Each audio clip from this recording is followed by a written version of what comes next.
Good morning, everyone. Welcome to the channel. Hope you're having a great day. So today I am going on my after action report, as we call it in the military, or just my post-ride damage report from my Memorial Day weekend ride. And yes, I did break something. And no, it was not related to the portals. I know a lot of people will blame portals, but it was not related. I think it was just kind of a fluke. So one thing led to another, which led to another. So first thing, welcome. If you haven't subscribed already, please consider clicking that subscribe button. So the Pioneer did great. Didn't have any issues for the most part, other than one time I did park precariously. Some people say I got stuck. Let me show you what I mean right here.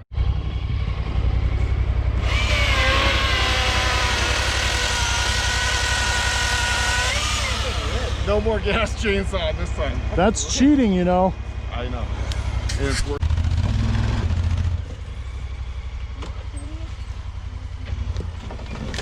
There you go.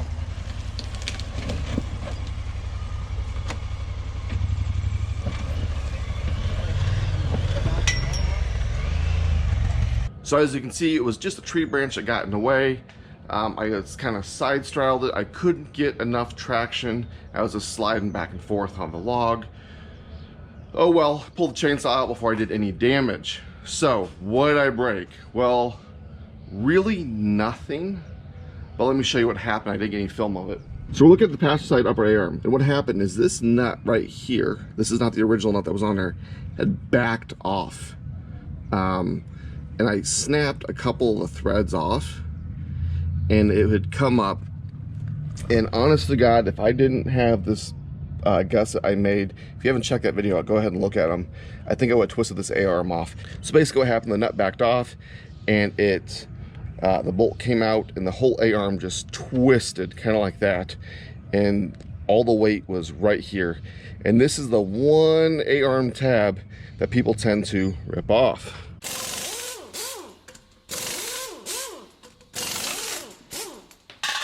Honestly, I don't think if I had that A-arm gusset that I had made previously, I would have ripped that whole A-arm off. Now, I don't believe the portals by any means, so I probably did 100 miles of 4 service roads, and then the rest of it off-road. So I know I did probably 50, 60 miles off-road, maybe even some more. And I did hit some hard pack also.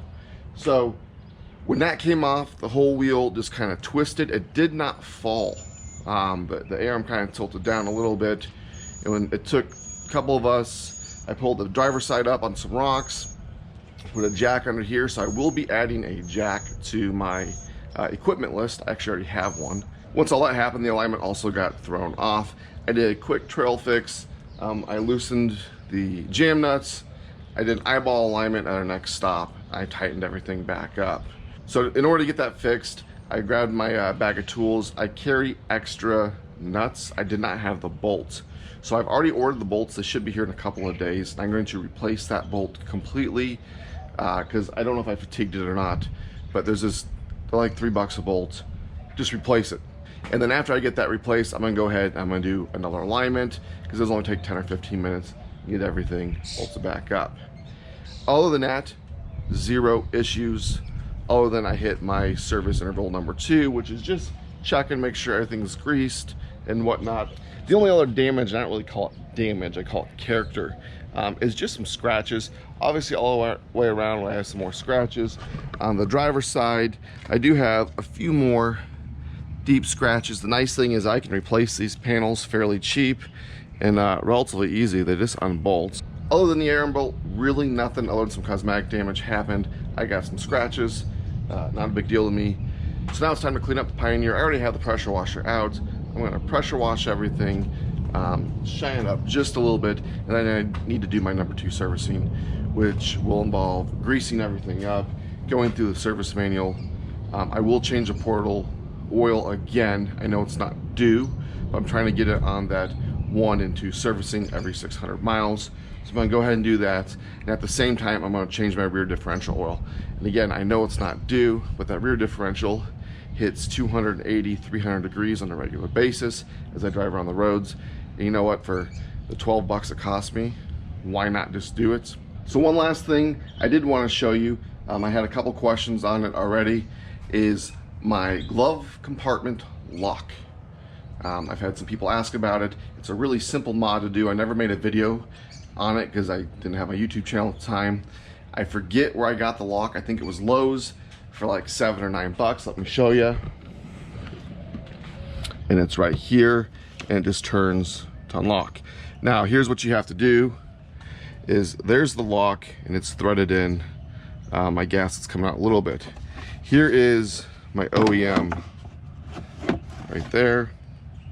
So all you're gonna do is you basically trim this off slowly but surely, and you put the lock on. So here's your stock. Here's the stock lock. And then here's my lock.